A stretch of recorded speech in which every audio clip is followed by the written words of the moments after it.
নাটোরের লালপুরে আখ চাষী নেতা শহীদ কমরেড আব্দুস সালামের ৩১তম স্মরণ সভা ও গণজামায়াত অনুষ্ঠিত হয়েছে।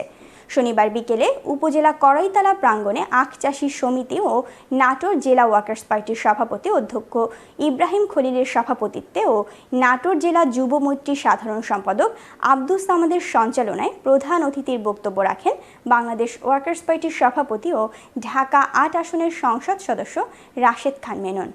সভায় প্রধান বক্তা ছিলেন বাংলাদেশ ওয়ার্কার্স পার্টির পলিট ব্যুরোর সদস্য নূর আহমেদ বকুল। বিশেষ অতিথি হিসেবে উপস্থিত ছিলেন রাজশাহী জেলা ওয়ার্কার্স পার্টির সভাপতি রফিকুল ইসলাম পিয়ারুল, রাজশাহী জেলা জাতীয় কৃষক সমিতির সভাপতি মতিউর রহমান তপন, নাটোর জেলা ওয়ার্কার্স পার্টির সাধারণ সম্পাদক প্রমুখ। আমি তাদের বলবো, এখনো সময় আছে,